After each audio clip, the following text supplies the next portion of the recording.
अस्सलामुअलैकुम, आप देख रहे हैं प्रोग्राम जुर्म के बाद और मैं हूं आपकी मेज़बान सोनिया खान। लाहौर के एक पोश इलाके में हम इस वक्त मौजूद हैं, यानी कि DHA में। जिस घर के सामने मैं इस वक्त खड़ी हूं, अकम में ये जो गेट है इसके बिल्कुल सामने आज से चंद रोज़ कबल सुबह के टाइम सहरी के बाद यहाँ पे एक होंडा सिविक गाड़ी खड़ी होती है।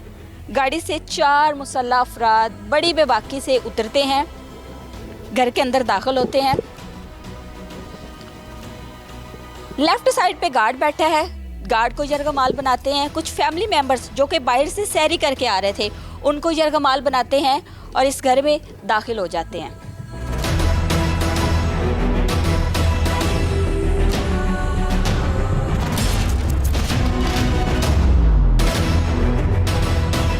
गन पॉइंट पर इस घर के ऑनर को, उसकी फैमिली को यहाँ से लेके चले जाते हैं। अंदर ड्राइंग रूम में 20 मिनट तक फैमिली को यरगमाल बनाए रखते हैं। उनमें से फैमिली के एक मेंबर पर तशद्दुद करते हैं। उसके बाद लूट मार, जेवरात, नकदी और बहुत कुछ लेकर बड़ी बेबाकी से यहाँ से फरार हो जाते हैं।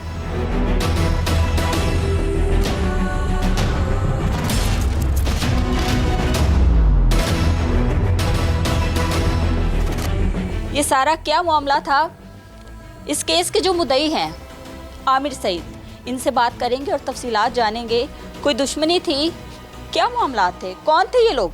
पुलिस की कार्रवाई कैसी रही? ये सारी तफसीलात आज के प्रोग्राम में आपके सामने रखेंगे।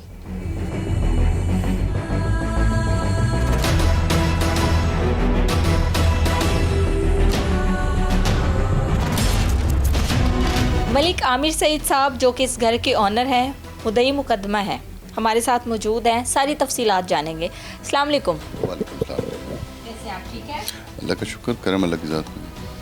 सर बताइएगा किस डेट की वारदात है और कैसे ये सब कुछ हुआ? 14th की सुबह अर्ली मॉर्निंग हम लोग सैरी करके घर वापस आ रही थी पूरी फैमिली। और सैरी बाहर थी, मेरी सिस्टर ने एक सैरी रखी हुई थी किसी रेस्टोरेंट के अंदर गुलबर्ग में। तो सैरी करके ही हम लोग वापस आ रहे थे, मैं अपनी फैमिली के साथ, मेरे साथ मेरी मदर थी, मेरी मिसेस थी। तो जैसे ही हम घर में 4:19 पे दाखिल हुए तो दरवाज़ा हमारे मुलाजिम ने खोला है। तो मेरी गाड़ी अंदर मैंने पार्क की है। अब मैं गाड़ी से उतरा नहीं था, तो मेरी मिसेस का चूँकि वालदा का फ़ोन आया था तो वो फ़ोन सुनते हुए अंदर की तरफ जा रही थी और मेरी मदर अभी उतर रही थी और मैं भी गाड़ी से उतर रहा था। तो इतने में ही जब मैं गाड़ी से उतरा हूँ तो पीछे एक गाड़ी आके घर के बाहर ही लगी है। उसका मुझे पहले नहीं पता चला, वो मैंने CCTV कैमरा में देखा और उसमें से 4 मुसल्लह अफराद उतरे हैं और उन्होंने हमें गन पॉइंट पे ले लिया। मैं गाड़ी से उतर चुका था तकरीबन। बच्चे भी साथ थे? बच्चे साथ उस वक्त नहीं थे। फैमिली मेरी वाइफ थी और मेरी मदर थी मेरे साथ। और दूसरी फैमिली जो बाकी थी वो दूसरी गाड़ी में आ रहे थे। वो पीछे थे उस वक्त।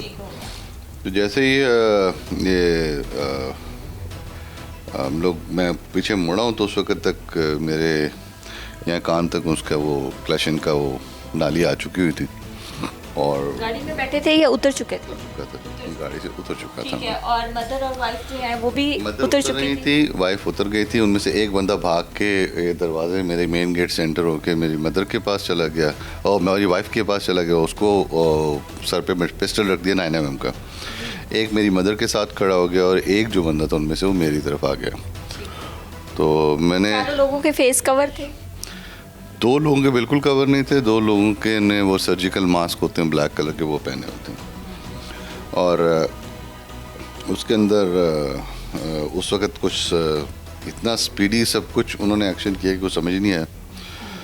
फिर उस वक्त हमने कहा, मैंने उसको ये बोला, यार देखो आप लोग प्लीज़ किसी को हर्ट नहीं करेंगे, लेकिन आप लोग को जो चाहिए आप ले लो, लेकिन हर्ट नहीं करता है। आपको क्या चाहिए मैंने पूछा उनसे, तो कहता कि मुझे, आपको, हम डाकू है और हमें पैसा दो, जेवर दो, कैश दो। मैंने उसको बोला, यार प्लीज़ आपने किसी को मेरे घर में हर्ट नहीं करना, ठीक है, बाकी आप लोग जो कहते हो आप कर लें। तो उन्होंने कहा जी चलो अंदर चलो। अब वो हमें अंदर ले आए। उन्होंने सबसे पहले मेरे मोबाइल लिया है, मेरी मिसेस का मोबाइल लिया है, वालदा से मोबाइल ले लिया है और वालदा का पर्स अब वो ले लिया। फ़ोन कॉल वगैरह ना किसी को करें, किसी को इतला ना दें, और जब वो घर के अंदर आए हैं, गार्ड खड़े थे? गार्ड किसके? मेरे गार्ड? मेरा एक ही गार्ड था जो मेरे साथ उसे जो दरवाज़ा खोल रहा था। दरवाज़ा खोल रहा हाँ, तो वो नॉर्मली दरवाज़ा जब किसी के वहम गुमान में भी नहीं था कि रमज़ान के टाइम पे और इस वक्त इस तरह के टाइम पे कोई इस तरह की वारदात करने आ सकता है कि हमने तो आज तक नहीं सोचा। हमें काफ़ी साल हो गए डीएचए के अंदर, लेकिन अनफॉर्चुनेटली वो उस वक्त वो एकदम आए हैं और उन्होंने हमें गन पॉइंट पे ले लिए और हमें यानी कि रिएक्शन टाइम जो जिसको कहते हैं ना, रिएक्शन टाइम नहीं दिया हमें। उसके बाद उन्होंने हमें हमारे टीवी लाउंज में बिठा लिया। वहाँ से आप उतरे हैं, उनके साथ ही अंदर आए हैं? और मैं साथ लेके अंदर आए हैं। आपको साथ अंदर लेके आए हैं, दो आपके साथ खड़े हैं, एक मदर के साथ और एक वाइफ के पास चला गया, फ़ोन वगैरह छीन लिए? एक उनका बंदा बाहर खड़ा हुआ था, वो बैकअप पे रैकी वगैरह कर रहा था। ठीक है, कि कोई किसी को इतला ना दी गई हो, कोई आ ना जाए, वो बाहर खड़ा था। उसके पास AK-47 थी। तीन आपके साथ थी? हाँ, तीनों के पास असला था? तीनों के पास वेपन थे। दो के पास 9mm पिस्टल थे और एक के पास क्लैशनकोफ थी। और उन्होंने कहा कि जी आपकी घर वाले जो हैं वो सारी आपकी माई बहनें जो हमारी इज़्ज़त हैं, वो हमारी भी माई बहनें हैं, हमें सिर्फ जो हम चीज़ें लेने आए हैं वो देते हैं। मैंने कहा जी ठीक है, बट उस वक्त हमारे हवास जो थे वो ऑब्वियसली फॉर सम टाइम हवास बाख्ता हो जाते हैं। और जो ख़वातीन हैं आपको पता है वो बहुत ज़्यादा एकदम टेंशन ले रहे थे। मेरी मदद की तबीयत ख़राब होना शुरू हो गई, तो मेरा सारा फोकस अपनी मदर की तरफ था कि उनको समझाने में कुछ नहीं होता, हमें अल्लाह खैर करेंगे, आप इम्पोर्टेंट है, बाकी चीज़ें कुछ भी इम्पोर्टेंट नहीं। शाउट वगैरह नहीं किया? बेसिकली वो खुद शोर नहीं डाल रहे थे और हमें भी मना कर रहे थे पता ना चले, वैसे भी फजर का टाइम हो गया था, लोग उठने वाले थे। तो उनमें से एक मेरे ख्याल से गालिबन ऊपर गया है, ऊपर वाले पोर्शन जहाँ मेरी भाभी थी, उनको बोला है कि जल्दी से नीचे आओ, कोई पुलिस आई है। अब वो बड़ा कन्फ्यूजन में नीचे आई है कि पुलिस क्या करने आई है इस टाइम पे। तो जब वो नीचे आई तो उनको मामला पता चला कि पुलिस नहीं है, फुट डकैत हैं जो डकैती करने आए। तो उनको भी हमारे साथ बिठा लिए और इसके अंदर फिर वो बच्चे थे सारे ऑब्वियसली सहम गए। अब पीछे एक गाड़ी आ रही थी, हम दिल में दुआ कर रहे थे कि अल्लाह वो पीछे भाई के साथ गए तो लेट हो जाएं, थोड़ा सा उधर ही रह जाएं, ताकि उस टाइम के उनको कुछ ना हो कि जो ऑलरेडी आ चुके हैं वो आ चुके हैं। बट उस गाड़ी में कितने लोग थे? उस गाड़ी में 3 लोग थे, मेरा भतीजा था और उसकी 2 बहनें थी, भाई की बेटियाँ। और मैं यही कोशिश कर रहा था कि अल्लाह करे को ना ही आए इस टाइम, तो थोड़ी देर बाद आ जाए। तो उसमें फिर ये हुआ वाक़या कि यहीं पे आपको लेके बैठे रहे हैं? नहीं, मेरे टीवी लाउंज के अंदर लेके बैठे रहे और उस वक़्त तक जो है आपसे भी फ़ोन छीन लिया था? मेरे से भी फ़ोन छीन लिया हुआ था। फिर उन्होंने सामने जो मेरी बिल्कुल वालदा का कमरा उसको खोलने की और तोड़ने की कोशिश की, तो उसको लॉक लगा हुआ था, तो रूम लॉक था। उस वक्त उसने आके थोड़ा सा पूछा कि इस रूम में कौन है। मैंने कहा इस रूम में कोई भी नहीं है, वालदा का रूम है। तो उसने फिर मुझे मारना शुरू किया, कह के चाबी दो। तो मैंने कहा यार जिस पर्स में चाबी है वालदा के, वो पर्स तुम लोग ऑलरेडी ले चुके हो, वो तुम लोगों के पास है। तो फिर उसने एक बंदे ने मेरे गर्दन पे वो रखा है, वो AK-47 रखी है, और मेरी वालदा कहता चाबी दो नहीं तो इसको मार देंगे। तो मेरी वालदा ने कहा ठहरो, उन्होंने चाबी निकाल के दे दी। फिर वो जब चाबी लेके गया उसने दरवाज़ा खोला है और फिर वो अंदर से बाहर आया कि वो दराज की चाबी दो, तो वो भी निकाल के दे दी। अंदर 3 लोग हैं बेसिकली, 2 लोगों ने आपको यरगमाल बनाया हुआ है, एक जो है वो दूसरे कमरे में तलाशी लेने जा रहा है। एक नहीं 2 कमरे में चले गए, एक हमारे सर पे खड़ा हुआ है, एक हमारी लॉबी और बाहर का ध्यान रख रहा था, जो कलमन दाढ़ी वाला बंदा था उनमें से। ठीक है, उसने फेस कवर किया हुआ? उसका फेस कवर नहीं था, वो तो उसकी तस्वीर तो आम चल रही है हर जगह पे।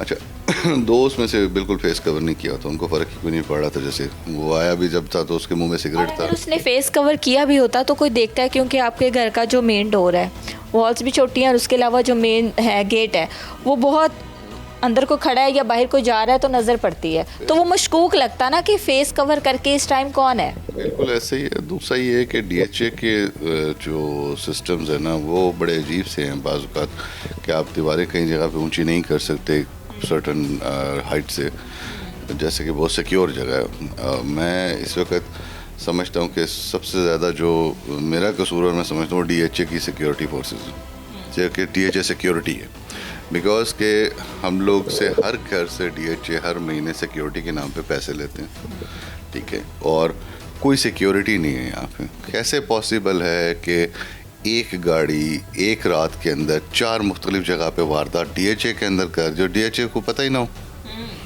डीएचए के किसी भी रमजान का महीना है, इस महीने में लोग वैसे ही रात को अमूमी तौर पर जाग रहे होते हैं। अलर्ट होना चाहिए, ठीक है ये चीज़। और कई डीएचए की गलियाँ इतनी अंधेरी हैं कि लोग नहीं चलाते, तो कम से कम डीएचए अगर आपसे मंथली चार्जेस लेता है तो कम से कम उनको ये चाहिए कि हर राउंड अबाउट के ऊपर जो इनके इलेक्ट्रिक पोल लगे हुए हैं उस पर कम से कम आजकल एसएमडीज़ आ गई हैं, एलईडीज़ आ गई हैं, वो कॉप लाइट्स आ गई हैं कि वो बिल भी इतने नहीं आते, तो वो लगा दें।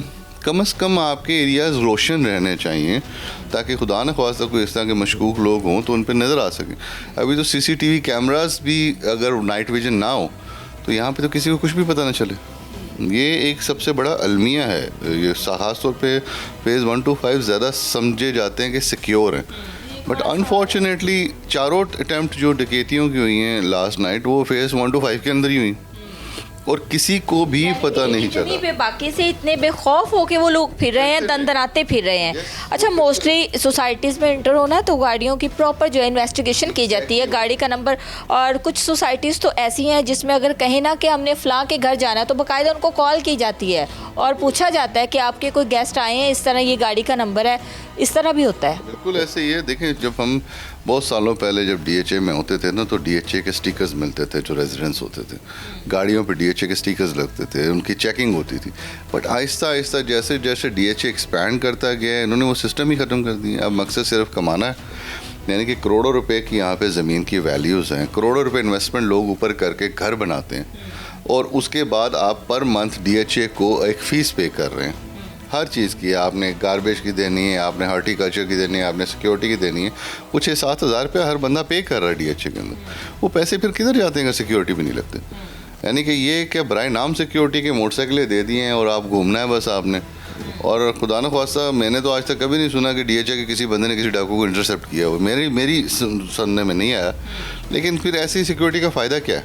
फिर या तो ये बोलते हैं हर बंदा भी अपनी हिफाजत खुद करे, हमारे पे ना रहे, क्यों डीएचए गलियों में, कूचों में, छोटी सोसाइटीज़ में या आम तौर पर आम जहाँ पे घर होते हैं वहाँ पे भी लोग अपनी मदद आपके तहत, या फिर वो कहते हैं ना जागते रहिएगा हम पे ना रहिएगा, वो हिसाब है, वो ये हिसाब है। और वेरी अनफॉर्चुनेट, और we were really not expecting that कि हमने तो चले अपने गार्ड्स रखे हुए हैं। गार्ड्स क्या रखे होते हैं जी? देखें, हम लोग का ये होता है गेट खोलने के लिए एक बंदा चौकीदार होता है कि कौन आ रहा है कौन जा रहा है। यहाँ पे दीवारें इतनी छोटी हैं, अभी हम दीवारों को रेनोवेट करने के लिए भी आपको डीएचए से परमिशन लेनी पड़ती है, परमिशन लेनी पड़ती है, हर चीज़ के लिए परमिशन लेनी पड़ती है। आप दरख्त नहीं काट सकते अपनी मर्ज़ी से। आप गाड़ी बाहर धोएं उसका जुर्माना आ जाता है, लेकिन आपके घर डकैती हो उसकी कोई हमें कंपनसेशन नहीं मिलती। ये एक उसमें लंबी तान के सोए। ये this is very very unfortunate कि डीएचए इंतज़ामिया को लाजम इस पर कोई ना कोई एक्शन लेना चाहिए। अपनी क्या फ़ायदा है इतनी सिक्योरिटी रखने का? क्या है ये सिर्फ इशारों? एक पोश इलाका है। देखें आप डीएचए, हम तो 3 में बात कर रहे हैं, आप 5-6 में चले जाएं, 6 के अंदर कोई 20-20 करोड़ के कनाल के घर बिक रहे हैं। अब ये कोई मजाक तो नहीं है कि 20 करोड़ के पे या तो 15 करोड़ का लोग कनाल के घर ले रहे हैं, 6-6, 7-7 करोड़ के लोग प्लॉट्स ले रहे हैं और उधर सिक्योरिटी ही नहीं है। फेज़ 3 जो सबसे पहले फेजेस में से डीएचए के है, जो सबसे वो फेजेस कहलाते हैं जिनके अंदर लोग सबसे पहले डीएचए में रहायशी वो आए हैं, आप उनको भी कवर नहीं कर पा रहे हैं। आपके पास इतनी एग्जिट्स हैं, आपके पास इतने वो हैं क्या कहते हैं उसको, मुलाजिम हैं, आप उन जगह पे किसी जगह पे कुछ चेक्स लगाएं। एक नॉर्मल अच्छी सोसाइटी की पहचान ही ये होती है कि आप के अंदर जाने के लिए चेक हो, बाहर निकलने के लिए चेक हो। ये आम, मैं तो बड़ा एडमायर करता हूँ बस्करी 11 जैसी सोसाइटीज़ को कि जहाँ पे अंदर जाने में कम से कम चेक्स तो हैं, चेक एंड बैलेंस है। बिल्कुल मज़ा फरमाया आपने। यहाँ पर एक शॉर्ट ब्रेक लेंगे।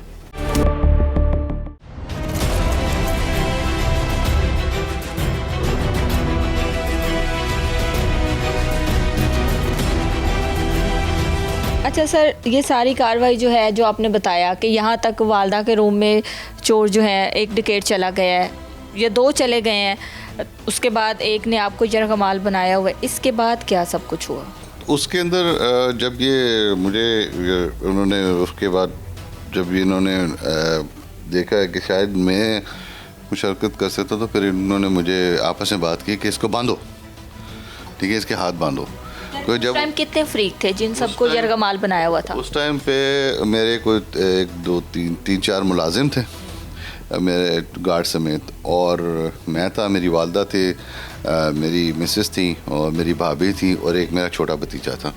हम सबको तो उन्होंने बिठाया था। अभी दूसरे 7-8 मेंबर, अभी दूसरे बच्चे रास्ते में थे जिनके लिए मैं पहले अर्ज़ कर रहा था कि मैं कह रहा था कि यार अल्लाह करके भाई के साथ रुक जाएं थोड़ी देर के लिए, किसी दूसरे रिलेटिव की तरफ से होके आ जाएं। अब नॉर्मली तो हम कहते हैं कि जल्दी घर पहुँचे, बट उस दिन दिल से दुआ नहीं करी थी कि आज ऐसा मौका है कि वो लेट ही हो जाए। बट अनफॉर्चुनेटली मेरा भतीजा भी थोड़ी देर बाद वो बाहर आया गाड़ी दूसरी में, और जो लाउंज में बंदा खड़ा था उनका, उसने देखा बाहर गाड़ी रुकी है, तो वो काफ़ी देर वेट करता रहा कि गार्ड दरवाज़ा खोलेगा।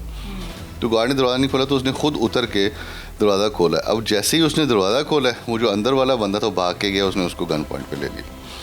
अब जब उसको गन पॉइंट पे लिया, दूसरे लोग गाड़ी में बैठे हैं, दो बच्चे गाड़ी में बैठे हुए थे। अच्छा, अब वो जब उसको गन पॉइंट पे लिया तो उसने कहा कि उसने मुझे बता रहा था कि चाचू को मैं समझा था कि वो मुझे मुझे उठाने के लिए कोई आया ज़बरदस्ती। तो ये नहीं पता कि घर के अंदर ये मामलात पहले से चल रहे हैं। तो कहता है कि मैंने उनको बोला कि मेरी बहनें हैं, इनको घर के अंदर जाने दो, मुझे जो कहना बाद में कह लेना। तो कहता है बहनें गाड़ी में बैठो और गाड़ी घर के अंदर लेके आओ। तो गाड़ी उससे घर के अंदर करवाई, फिर सब बच्चों को उतारा, तीनों को, फिर उनको गन पॉइंट पे अंदर टीवी लाउंज में लेके आए। तो तब उन खौफज़दा हो गए होंगे ना? खौफज़दा, उनके ट्रेक ऐसा ट्रॉमा है, ये इस किस्म का ट्रॉमा है कि आप सोच नहीं सकते कि कुछ उस वक्त समझ ही नहीं आ रहा था किसी को कि क्या सिचुएशन है। बट हमने बस यही था कि सबको बच्चों को काम रहने की बात की।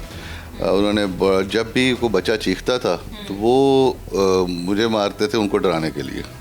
वो बट मारते थे कि जो AK-47 के बट था वो इधर मार रहा था, कभी इधर मार देते तो वो कि बच्चे फैमिली के लिए बड़ी तकलीफ की बात होती है ना आपके सामने। अपने किसी बड़े को सामने वो इस तरह की हरकत सिचुएशन में देखें, फिर एक डर खौफ, किसी भी टाइम कुछ भी हो सकता है, किसी टाइम कुछ भी होता है। दूसरी बात ये कि देखें मेरा जो सर टोटल फोकस ये था कि मेरी मदर सही रहे, क्योंकि उनको एक टेंशन, एक शॉक से ना उनकी सांस फूल रही थी। वैसे भी पेशेंट हैं, वो एजेड हैं, तो मेरा कंसर्न टोटल उस वक्त ये था कि मेरी मदर सेफ़ रहे, मेरी फैमिली सेफ़ रहे। मैंने उनको बोला यार देखो तुम्हें हम कुछ नहीं कह रहे, तुमने जो अपनी कार्रवाई करनी है करो। अच्छा, फिर मुझे बोलते हैं कि तुम्हारा कमरा क्या है? मैंने कहा साथ वाला मेरा कमरा है।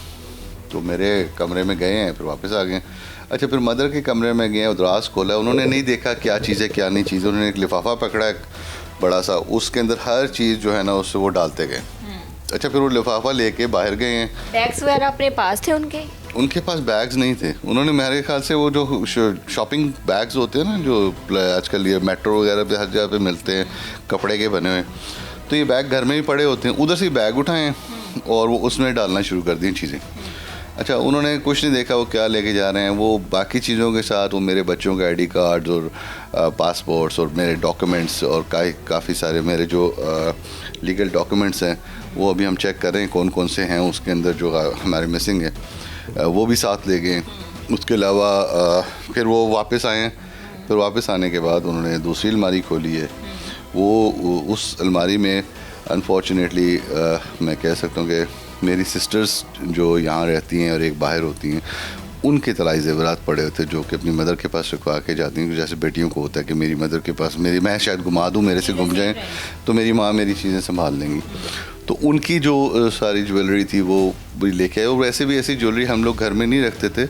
वो यूँ था कि रमज़ान से पहले शादियाँ थीं और बहुत सीज़न चल रहा था शादियों का, तो शादियों की वजह से चूँकि ख़वातीन ने वो ज़ेवर इस्तेमाल करने होते हैं तो उसका मकसद होता है, तो वो लाए गए थे। अब जब रमज़ान शुरू हो गया तो वालदा की तबीयत कुछ नासाज थी जिसकी वजह से वो जाके वापस नहीं रख सकी उस टाइम पे, वरना तो शायद घर पे इस तरह की कोई चीज़ पड़ी भी ना होती। अनफॉर्चुनेटली मेरी, क्योंकि मुझे घड़ियों का शौक़ है, मेरी वॉच कलेक्शन थी, मेरे पास कुछ 2-3 रोलेक्स थी, मेरे पास AP थी, मेरे पास कार्टियर, इस तरह की 2-3 घड़ियाँ थी जो कि काफ़ी वैल्यूबल घड़ियाँ थी। तकरीबन कितनी मालियत की? अप्रॉक्सीमेटली मैं करूँ तो 6 करोड़ के करीब की मालियत की घड़ियाँ थी मेरी। तो वो आज यानी कि मालियत हम इस तरह काउंट करते हैं ना कि जी मैंने जब ली थी उस वक्त रेट्स और थे, with the passage of time gold के रेट बढ़ जाते हैं, चीज़ें रेट, वो लोग समझते हैं कि शायद उन्होंने कोई ये जो अमाउंट है ये सारी अमाउंट कैश में पड़ी हुई थी। कैश मेरे घर में हम लोग एक दिन पहले ला के रखा था, इसलिए कि ईद आने वाली है, मुलाजमों की सैलरीज देनी है, क्योंकि मेरे पास 10-15 मुलाजिम यहाँ पे 6-7 मुलाजिम घर पे हैं, कुछ मेरे फार्म पे मुलाजिम हैं, तो उनकी सैलरीज़ के लिए हमने कोई 10 लाख 15 लाख रुपए ला के रखा हुआ था घर पे, खर्चे घर के लिए, ईद के लिए और सैलरीज़ के लिए। वो कैश भी वो लोग ले गए। बाकी जो सारी चीज़ें थी वो डायमंड ज्वेलरी थी मेरी वालदा की, मेरी बहनों की ज्वेलरी थी, गोल्ड की ज्वेलरी थी। लेकिन और उनमें उनने एक चीज़ की है कि उनको अक्सर जो चीज़ें वो जो पीछे छोड़ के गए हैं, उनको गोल्ड की पहचान काफ़ी थी उसमें, क्योंकि वो अक्सर जो आर्टिफिशियल को एक ज़्यादा नेकलेस था ना वो पीछे छोड़ गए। वो निकाला है, छांटी की है, बाहर रखा है, गोल्ड की चीज़ें, डायमंड की चीज़ें उठाई। होता ये था ना कि हर चीज़ को बैग्स में रखा जाता है। वालदा भी एक बड़ा सिमेट्रिकल, मेरी वॉचेस थी, उसका एक अलग बॉक्स था, वॉच बॉक्स होता है उसका। उन्होंने कुछ खोला नहीं, उन्होंने बस उठाया और वो बीच में डालते गए। उन्होंने नहीं देखा किस जो बैग के अंदर डॉक्यूमेंट्स हैं, किसके अंदर कैश है, किसके अंदर कुछ है, उन्हें सब उठा के बस वो डालते गए। और फिर जब वो कैबिनेट खोल लिया उन्होंने बड़े बॉक्स मिले, उनके अंदर जो गोल्ड था वो उन्होंने गोल्ड उल्टाया और पैकेट्स बाहर फेंक दिए, गोल्ड उल्टाया पैकेट्स बाहर फेंक दिए। वो इस तरह से वो चीज़ें, ये सारी कार्रवाई आप लोगों के सामने चल रही है।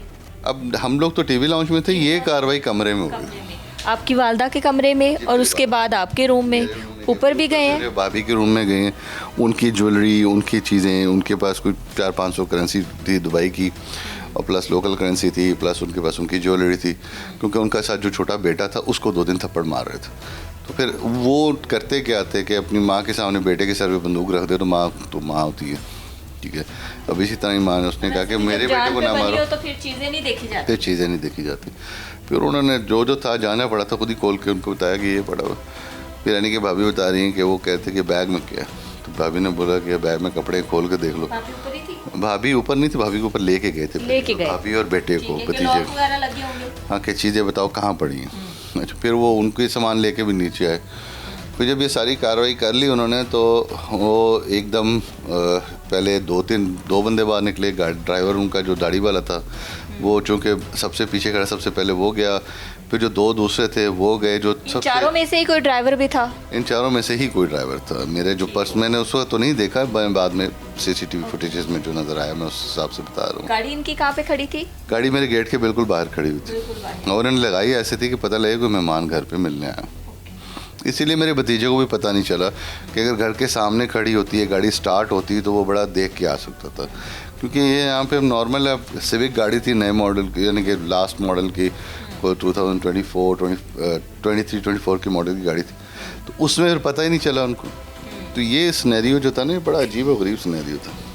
और उसके अंदर वो फिर इसीलिए वो खुद दरवाज़ा खोल के आ गया कि शायद मेरे अक्सर दोस्त वगैरह आते रहते हैं मिलने के लिए, तो कोई चाचू के दोस्त आए होंगे शायद मिलने के लिए, तो उसको पता ही नहीं चला, वरना वो यहाँ पे शायद गाड़ी ना रोकता, निकल जाता। कितनी मालियत के जेवरात थे? देखिए, उसको तो हम अप्रॉक्सीमेट कह सकते हैं कि मेरी घड़ी की कलेक्शन, वॉचेस थी, वॉचेस की अपनी एक वैल्यू होती है, वो एक एसेट होता है, वो टाइम के साथ साथ एक्सपैंड होता है, बढ़ता है। कई जगह पे कम भी होता है, लेकिन कई ऐसी चीज़ें आप खरीदते हो जो कि जिसकी वैल्यू इंक्रीज़ होती है। और लगभग अराउंड कोई 17.5 से 19 करोड़ रुपए के बीच की हमारी चीज़। जेवरात जो थे वो कितनी मालियत के थे? कैश कितना था? ठीक है, मुझे प्रिसाइसली टू बी ऑनेस्ट मैं कभी भी पर्सनली अगर मुझसे पूछेंगे तो मुझे शायद नहीं पता होगा। क्यों? क्योंकि हमने कभी अपने ये नहीं देखा कि हमारी बहनों के पास क्या चीज़ें हैं, हमने कभी नज़र नहीं रखी इस तरह से। तो वालदा की जो चीज़ है वो वालदा के पास होती थी, बहनों की जो चीज़ है वो उनकी होती थी। 19 करोड़ मेंशन किया गया है FIR पर, और आप जो है मुद्दई मुकदमा भी हैं, तो सारी चीज़ों का फिर एस्टिमेट लगाया? ये एस्टिमेट लगा के, ये एक रफली हमने एक एस्टिमेट लगा के कि हमारी मिनिमम जो है वो 18.5 से 19 करोड़ रुपये तक की इसमें चीज़ें हैं। ठीक है। जब सारी चीज़ें इन्होंने आप लोगों से इकट्ठी कलेक्ट कर ली हैं, उसके बाद आप लोगों को कुछ कहा? जाते हुए जो उनमें से सबसे एक जो वैशी इंसान था, उसने जाते हुए कहा था कि मुलाजिम भी इंसान होते हैं और गरीबों में बांटा करो। अब ये तो हमारा और अल्लाह का मामला है कि हम, मुझे लोग जानते हैं शहर के अंदर कि हम किसकी क्या हेल्प करते हैं या क्या करते हैं, और हम अपने मुलाजमों को कैसे रखते हैं ये मेरे मुलाजिम ही बता सकते हैं। तो ये जो बाद में जो मेरी बात हुई थी जो ऑफिशियल्स से, तो मैंने उनको भी ये चीज़ बताई थी कि हमें जाता है बोल के गए। तो उन्होंने कहा था बेसिकली वो ये इसलिए बोल के जाते हैं कि आप एक इंटेंशनली बजाय उनके पीछे सोचने के आप अपने मुलाजमों पे शक करना शुरू कर दो और वो टाइम गेन करते हैं इस चीज़ से। तो हमने उस चीज़ को आने नहीं दिया। हमने पहले ही 1 घंटे 2 के अंदर ना सबसे पहले ये चीज़ रेक्टिफाई कर ली थी। वो रिकॉर्ड चेक कर लिए, सब कुछ चेक करा लिया, जियो फेंसिंग करवा लिए। बहरहाल दैट वाज, और मेरी सोच से बेहतर तरीके से लॉ इन्फोर्समेंट एजेंसीज़ ने हमें इंटरटेन किया। मैं पुलिस को जैसे ही हम वो यहाँ से निकले थे, जैसे ही वो निकले हैं मेरे हाथ खुले हैं, घर वालों ने खोले हैं। तो पहले मैंने अपने से यहाँ से निकले हैं जी, तो उनको था कि हम पे कोई अटैक, क्योंकि आप लोगों के पास तो असला नहीं था, आपने बताया है। उस वक्त देखें असला तो मेरे पास था, वो मेरे वेपन का लाइसेंस भी लेके गए हैं। उस टाइम आपके पास नहीं था? टाइम नहीं था। फिर वो जी जब हम वो उठा ली, कलेक्ट कर ली, और वो फिर एक एक करके बाहर निकले। और एंड पे जो था वो जो AK-47 वाले साहब थे, वो जब निकल रहे थे तो उन्होंने बोला कि तुम्हारी मर्ज़ी है, किसी को कॉल करना है कर दो, नहीं करना ना करो। हाँ, वो यानी कि वो उनको फ़र्क ही कोई नहीं पड़ रहा था जैसे। तो वो फिर सुबह निकले और एग्जैक्टली 1-2 मिनट हमने देखा, जब खिड़की से नज़र आ रहा था दे वेंट, तो हमने खोला तो हमने उसी वक्त 15 पे कॉल किए और 15 ने बड़े स्पीडी रिस्पॉन्ड किया और हमारे डिफेंस थाने 1 ब्लॉक ने काफ़ी क्विक रिस्पॉन्स किया और वो लोग पहुँच गए सारे। और अगले 1 से 2 घंटे के अंदर अंदर जो जितनी भी लॉ इन्फोर्समेंट एजेंसीज़ हैं, जो हमारी लोकल लॉ इन्फोर्समेंट एजेंसीज़ हैं, उन्होंने बड़ी खूबसूरत कोऑर्डिनेशन के साथ आके हर चीज़ को देखा है। हमें बड़ा काम डाउन किया मुझे फैमिली को, जो यहाँ पे SHO खुरम साहब हैं, फिर ASP साहिबा हैं, बरेरा साहिबा हैं, वो आई हैं। उसके बाद SSP साहब आए हैं, SP साहब आए हैं। उन्होंने सब ने बड़े अच्छे तरीके से हमारी बात सुनी है और बड़े अच्छे कोऑर्डिनेटेड तरीके से जो जितनी भी कार्रवाई अब तक जो आपको पता चल गया होगा टीवी से कर रहे हैं। सो आई एम वेरी होपफुल और मुझे यकीन है कि मेरी रिकवरी भी होगी इसमें। और मेरा जो मेन एम्फेसाइज और रिक्वेस्ट है काम से कि मेरे जो लॉस हुआ है वो किसी तरह से पूरा होना चाहिए, जो लेके गए इनसे वापस मिलना चाहिए, क्योंकि अगर बंदा एक मिल गया है तो होपफुली रिकवरी भी होनी चाहिए इसमें। सो मेरा यही कंसर्न है। बाकी मुझे बड़ा कॉन्फिडेंस है अपनी लॉ इन्फोर्समेंट्स पे कि माशाल्लाह जिस बेहतरीन तरीके से इन्होंने इस ऑपरेशन को, इस चीज़ को वो सर अंजाम दे रहे हैं। आई एम वेरी कॉन्फिडेंट कि वो लाजम हमारी जो चीज़ें वो वापस मिल जाएंगी इंशाल्लाह ताला। तो बताएं कि आपके घर में CCTV कैमरास लगे हुए हैं? जी लगे हुए हैं। ठीक है। और वो जो फुटेज है वो आपके घर की है? जी वो सारी फुटेज मेरे घर की है। ठीक है। जब ये लोग आए हैं, इन्होंने डायरेक्ट आके आपके घर के सामने गाड़ी खड़ी की है या कहीं पहले कोई रैकी शैकी की है? क्या लगता है कि पहले प्रॉपर इन्होंने रैकी की है फिर उसके बाद आए हैं अचानक से, या अचानक से ही आए हैं और जिस घर पे नज़र पड़ी उसके अंदर आ गए? देखें, जो पैटर्न इनका नज़र आ रहा है कि जिस तरह मेरे घर से पहले एक जो मेरी इंफॉर्मेशन है, जहाँ तक मुझे इत्तला मिली है कि ये W ब्लॉक गए हैं, फिर X ब्लॉक के 200 नंबर्स में THA के अंदर ही, फेज़ 3 के अंदर ही W ब्लॉक गए हैं। वहाँ इन्होंने अटैम्प्ट किए हैं, वहाँ पे शायद नहीं सक्सेसफुल हो सके। फिर उन्होंने X ब्लॉक में गए हैं, उधर अटैम्प्ट की है। और फिर वो उसी आसना में उसी गलियों के अंदर घूमते हुए इनको हमारा गेट ओपन मिला। अनफॉर्चुनेटली बदकिस्मती से हम उस वक्त ही वापस आ रहे थे। रैंडम ही आए हैं, तो ये नहीं कह सकते कि रैकी हुई है। देखिए हम लोग को ये मुझे लॉ इन्फोर्समेंट एजेंसीज बता सकती हैं कि इसमें रैकी का कोई आंसर नज़र आता है कि नहीं आता। कि मैं जहाँ तक देखता हूँ कि मेरे घर में डकैती के बाद ये लोग फेज़ 5 में डकैती मारने गए, वहाँ पे भी जी यहाँ से तो सुबह हो गई होनी है। तब तक सुबह भी होगी अभी अंधेरा था, लेकिन क्योंकि 4:53 तक ये मेरे ख्याल से हमारे घर से निकल चुके थे।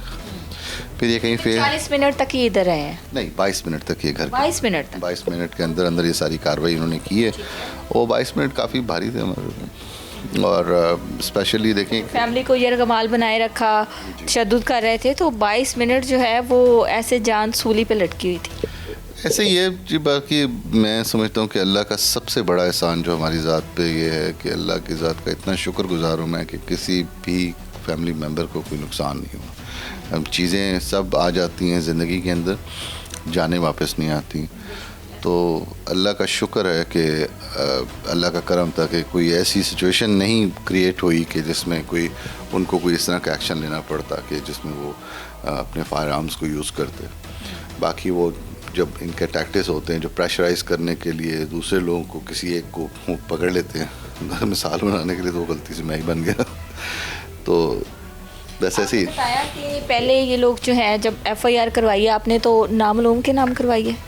ऑब्वियसली मुझे तो 4 बंदों का पता भी नहीं था। 4 लोगों को नामजद किया है? मैंने 4 से 5 लोगों को नामजद किया था और बड़े अच्छे तरीके से पूरे थाने ने हमें हैंडल किया है, हमारी पूरी सपोर्ट की है, पूरा ताउन किया है। मुझे ये बताएं, आपने बताया कि पहले भी ये जो है ये रिकॉर्ड याफ्ता हैं और पहले भी डकैतियाँ करके आई हैं।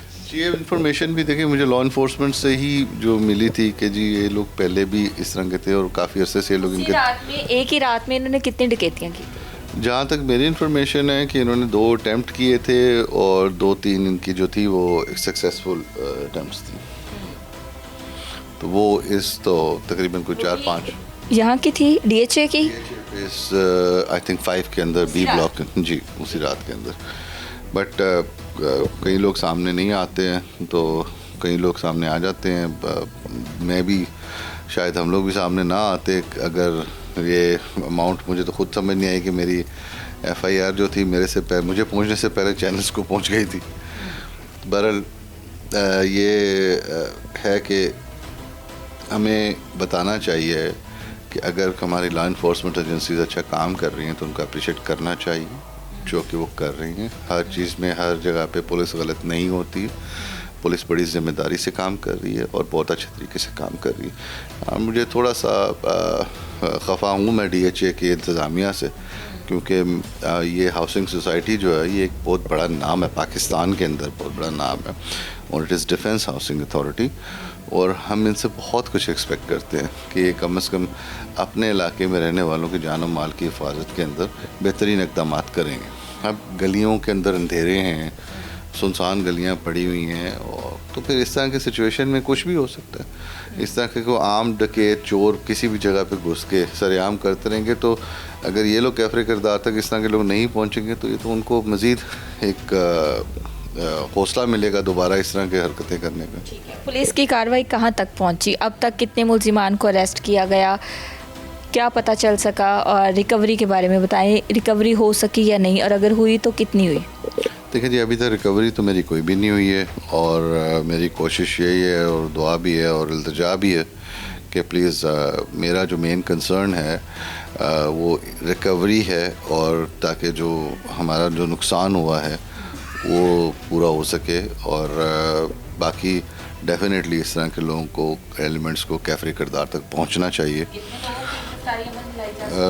अभी तक तो मुझे इसके बारे में इंफॉर्मेशन सिर्फ इतनी है जितनी जो मैंने न्यूज़ में सुनी है कि जी एक जो है जो उनका बॉस सरगना था जो उसको मेरे ख्याल मैंने भी आइडेंटिफाई किया कि इनमें से ये शामिल था, उसको इन्होंने I think he passed away, वो मर गया है, उसको एनकाउंटर हो गया उसका शायद वो रन हिट एंड रन के अंदर में भी, और जो बाकी 3 हैं उनका अभी तक कुछ मुझे ख़ास इल्म नहीं है। 3 से 4 जब ये गए हैं तो इनको फॉलो करने की कोशिश की? ये सिचुएशन के अपनी पड़ जाती है, जाहिर सी बात है। देखिए मेरे लिए गए हैं अचानक से तो नहीं, उसमें देखें सबसे पहले क्योंकि मैं उस वक्त सबसे बड़ा था, मेरे लिए सबसे बड़ा कंसर्न मेरी मदर की हेल्थ थी। तो मुझे जो उस वक्त सिर्फ ये था कि इन सब के जो इफ़ेक्ट है वो मेरी वालदा कहीं बीमार मज़ीद ना हो जाएं, वो पेशेंट हैं ऑलरेडी, तो वो मुझे सिर्फ ये उस वक्त सिर्फ जहन में एक चीज़ थी कि अम्मी ठीक रहें। तो अल्लाह का शुक्र है अल्हम्दुलिल्लाह वो उनको संभाला है। फिर मेरी सिस्टर्स भी आ गई हैं और ऑब्वियसली अल्लाह का शुक्र है कि हमारे घर में अल्लाह का बड़ा एहसान है कि अल्लाह ने एक इत्तेफाक दिया हुआ। तो वो सब दोस्त भाई हमारे सब पहुंच गए थे फिर इधर जितने भी थे। मैं उनको बड़ा मशकूर हूँ जो मेरी तरफ आया है और उन्होंने मेरे से इस चीज़ के बारे में अफसोस किया है और हर किसी ने भरपूर यकीन दहानी कराई है। उनके मेरी DIG और ऑपरेशन साहब से भी बात हुई थी और उन्होंने भी बेहतरीन तरीके से मुझे बात की और उन्होंने हमारी दादरसी की और उन्होंने यकीन दहानी कराई है कि इंशाल्लाह ताला हम आपके लिए लगे हुए हैं और मुझे कॉन्फिडेंस है उनके ऊपर। ठीक है जी। सर मुझे ये बताइएगा, किसी के साथ कोई दुश्मनी थी, कोई मामला था? नहीं जी, हम बिजनेसमैन लोग हैं, हम कारोबार में दुश्मनी अफोर्ड नहीं कर सकते। हम लोग ना दुश्मनी वाले हैं, ना हम दुश्मनियाँ पालना चाहते हैं, और ज़िंदगी सुकून से जितनी गुजर जाए अल्लाह का करम है, क्योंकि दुनिया में सबसे मुश्किल काम है सुकून हासिल करना। तो हम बस अपना कारोबार करते हैं और बड़े हक हलाल तरीके से करते हैं।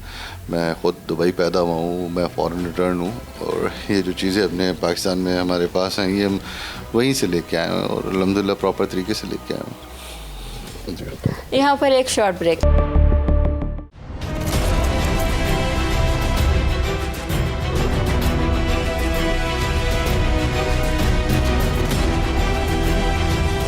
इस घर का जो चौकीदार है, जो उस रात यहाँ पे मौजूद था वकूए के टाइम, उससे कुछ तफसीलात जानेंगे। अस्सलाम वालेकुम। वालेकुम। क्या नाम है आपका? नसरुल्लाह जी। नसरुल्लाह, कब से हो यहाँ पे? मेरे तकरीबन महीने हुए पिछले महीने 14 तारीख को आया था इधर। पिछले माह 14 दिन, 1 माह हो गया है। जी 1 माह। टोटल यहाँ पे कितने गार्ड्स हैं आप लोग? हम तो गेट पे 2 है, एक दिन का है, एक मैं रात का। आप रात को होते हो, दिन का कोई और है? दिन का दूसरा है। ठीक है, टोटल 2 गार्ड्स हैं। जी 2 है। ठीक है, जब ये सब कुछ हुआ है तो आप यहाँ पे थे? जी मैं इस वक्त मौजूद था इधर मौजूद थे, अकेले गार्ड? जी मैं अकेला था। क्या हुआ था उस रात? ये पता हमें नहीं चला, अचानक ऐसे हुआ कि मैं ये सैरी करने के लिए गया था, इनकी कोई दावत थी ख़ास। आप इधर थे? जी हम इधर थे, गार्ड वगैरह इधर थे। तो ये बाहर गया, जब वापस आए तो मैंने इनके लिए बाहर देख के पहले इनके लिए गेट खोला। इनकी गाड़ी आए पहला, जब गाड़ी आए मैंने एक साइड से इनका गेट बंद किया, दूसरा साइड रहता था। तो मालिक साहब ने मुझे बोले व्हीलचेयर गाड़ी से उतारो। इनका दूसरा गाड़ी भी रास्ते पे था, मैंने कहा वो भी पहुंचाएगा। तो मैं मैंने व्हीलचेयर उतारने की कोशिश की है। व्हीलचेयर उतार रहा था, उनके साथ वालदा भी था। तो व्हीलचेयर जब मैंने उतारा नीचे, वो गाड़ी के साथ लग गया व्हीलचेयर मुझसे। उसने मालिक साहब ने मुझे बोले बेटा आराम से, अच्छा। ध्यान से करो। ठीक है। तो उस वक्त पीछे मेरा गन की आवाज़ मेरे कानों पे लगी। मैंने पीछे देखे भी नहीं थे। जब मैं पीछे देख रहा था उसी वक्त वो पहुंच गए थे मेरे सर पे ऊपर, गन पकड़ी थी।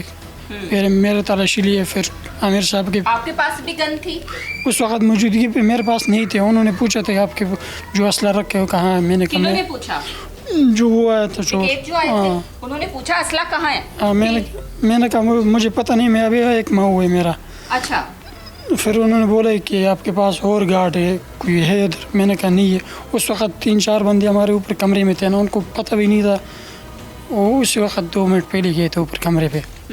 तो मैंने उनको बताया कि नहीं, ये झूठ बोला उनको कि हमारे और बंदे नहीं, यही बंदे हम। फिर पीछे से भी गाड़ी हमारे रास्ते पे था, दूसरा मालिक का, वो भी आ रहे थे। तो मैंने ये भी नहीं बताया। आप कहाँ थे? मैं इधर था। इधर थे। वो जो यहाँ पे रैकी कर रहा था, आप उसके पास खड़े थे? जी उन्होंने मेरे साथ एक उसने बोले दूसरे को कहना तू इसके साथ खड़ा हो, जो पहले मेरे तलाशी किए, फिर इन सब का तलाशी किया। फिर हमें अंदर ड्राइंग रूम में लेके गए, वहाँ पे बिठाया। ड्राइंग रूम में आप भी थे या आप इधर थे? नहीं मैं भी अंदर था ड्राइंग रूम में। हम सबको अंदर लेके गए। अच्छा। फिर उन्होंने बोले कहा चीज़ें रखे, मुझे तो पता नहीं था। तो उन्होंने ये सब कुछ लूट के चला गया। आपको भी मारा था? आपसे भी कोई पूछताछ की थी? नहीं, मुझे ये पूछा है कि आपको पहले जब इधर था असले के पूछा था। मैंने कहा असला मेरे पास है नहीं, मैं भी आया हूँ, मुझे पता है। तो फिर मेरे पास साथ उन्होंने ये बात ज़्यादा नहीं की। टोटल 4 लोग थे। ऐसे ही है। कितनी उम्रें होंगी उनकी और कैसी होंगी? आइडेंटिटी की अगर बात आइडेंटिफाई कर सकते हो आप? अगर अब उनको देख लेते हो या सीसीटीवी कैमरास में तो वो वीडियो वायरल भी हो रही है, तो आप उनको बता सकते हो कि किसकी कितनी एज थी? हाँ ऐसा तो मैं बता सकता हूँ, क्योंकि एक बार देख लिया ना उनका, ना कोई मुँह पे कोई कपड़ा भी नहीं था। एक ने मास्क लगाया था। तो यंग जवान आदमी थे, लंबे कद से, बड़े बड़े। एक जो था वो मेरे उम्र में था, कम उम्र में था। एक कम उम्र में था? हाँ एक कम, बाकी यंग जवान थे, बड़ी उम्र में थे। बहुत ट्रेन बंदे थे। अच्छा, बहुत ट्रेन लग रहे थे कि बड़े ट्रेन? हाँ। ठीक है। गाड़ी उन्होंने बाहर खड़ी की, फिर जब दूसरी गाड़ी आई है तो उन्होंने भी नोट नहीं किया कि यहाँ पे कोई और गाड़ी? दूसरी गाड़ी हमारे जब आया ना, इन्होंने पहले गेट बंद किया मेरे ख्याल में, मुझे पता नहीं है, लेकिन मैंने आप अंदर क्यों चले गए थे? हाँ मैं अंदर चला गया। फिर वो आए, उसने खुद गाड़ी गेट खोले, अंदर आए तो इन्होंने उसको भी खेत के अंदर लेके गए। जो यहाँ पे खड़ा था उसको किसी ने नोट नहीं किया?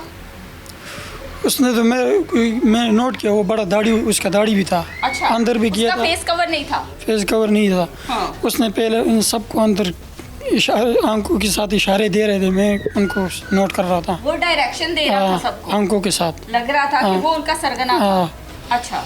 जब मैं उनके सामने उनका बेटा था ना, हम्म। जो वो इधर दरवाजे से अंदर हो गया, अंदर जो बंदे थे उनको आंखों के साथ इशारा किया, वो सब अंदर से बाहर आ गया। अच्छा। तो मैं उस वक्त में कोशिश कर रहा था कि मैं बाहर जाता हूँ। इसी वक्त जो हमारे और बंदे बाहर गए थे वो भी उन्होंने पहले लेकर आए अंदर। मुझे पता चल गया कि मुंह से अभी नहीं बोलते, आंखों से इशारे देते, क्योंकि उनको पता था हमें ऐसा ऐसा करना था। जब सारी वारदात हो गई है तो ये जब बाहर निकले हैं तो इनमें से सारे एक साथ ही निकल गए या कोई अंदर देख रहा था कि पीछे नहीं। से कोई कॉल ना करे? फ़ोन वगैरह सबके जो थे वो भी इनके पास ही थे? हाँ, फ़ोन तो हमारे सबके पहले से लिए थे। मेरे फ़ोन थोड़ा उधर चार्ज पे लगा था फ़ोन ना, तो मेरा फ़ोन उनको नज़र नहीं आया, और जो मालिक के फ़ोन थे वो उन्होंने उठाए, तो उधर बाहर फेंक के जब जा रहे थे, बाहर फेंक के आसपास कोने पे कि इनकी। सब लोगों के फ़ोन वापस कर दिए थे? हाँ, फ़ोन तो उन्होंने सबसे पहले हमसे फ़ोन ले लिया ना कब्जे हाँ। के।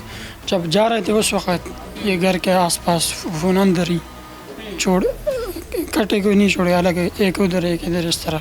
अच्छा, फ़ोन जो है वो इधर उधर फेंक हाँ, दिए? इधर उधर फेंक फ़ोन जो है साथ कोई मोबाइल फ़ोन नहीं लेके गए? नहीं लेके गए। ठीक है, कुछ शोर वगैरह नहीं डाला जब वो निकले हैं उसके बाद? जब निकल रहे थे उस वक्त जो उनमें से बड़ा था वो फिर अंदर आया, हमारे पास खड़ा हुआ था और बाहर आ गया, सब घर से बाहर क्या आ गए। बात की थी उसने? वो अंदर खड़ा हुआ था कि हम ये करेंगे वो क्या? करेंगे। ये वो बोल रहे धमकियाँ दे थे। रहा था? हाँ, धमकियाँ दे रहा था ना। तो उस वक्त मैं अंदर खड़ा था, मैंने क्या धमकी दी थी? हाँ, कोई गाली गलौज या कोई धमकी? गाली क्या दी? गलौज नहीं दिया था। आप हमारे साहब था, उनको थोड़ा सा मारा भी था उन्होंने। अच्छा, आप लोग पास ही थे? हाँ, मेरे पास था। मुझे बोले अगर आप हरकत करते हो हम आपको गोली चलाएंगे। फिर मैं चुप हो गया, मैंने कहा इतने लोगों को यरगमाल बनाया हुआ था, कोई बोला नहीं? नहीं, उस वक्त कि हम कैसे बोल सकते हैं, हमारे पास गन मौजूद नहीं थे हाथ में, ना कोई असला था। अगर मौजूदगी में होते तो फिर बंदा आगे से बात की जवाब दे देते ना, तो सब कुछ उनके मौजूदगी में उनके पास थी, हमारे पास कोई थे नहीं उस वक्त। उस वजह से हम चुप हो गया कि कुछ बोले यहाँ नहीं। पे उन लोगों को कभी पहले गुजरते हुए कभी देखा हो कि उनमें से कोई चेहरा ऐसा हो जिसको पहले देखा हो? नहीं, ऐसा तो कोई नहीं देखे। ऐसे होता है ना कि कोई रैकी करता है, कोई आगे पीछे आता है, देखता है कि ये घर इस टाइम यहाँ पे फैमिली आती है या जाती है, कभी पहले देखा था किसी की कोई हरकत मशकूक लगी हो? नहीं, ऐसा तो मैंने नहीं देखा पहले, क्योंकि मैं भी नमोया इधर शहर में, लाहौर शहर में पहले हुआ रही हूँ, तो पहले से पहले मैं नहीं आया हूँ। ये 2 महीने हुए, 3 महीने मेरे जब इधर शहर में आया हूँ। इधर ड्यूटी करने में मेरा 1 महीना हुआ है, अभी आया हूँ। मैं इनका जो रिश्तेदार वगैरह पड़ोस उनको भी सही नहीं जानता हूँ, ना नाम आता है। जो मालिक है हमारे ख़ुद घर वाले, उनका पता हमें नहीं चाहिए।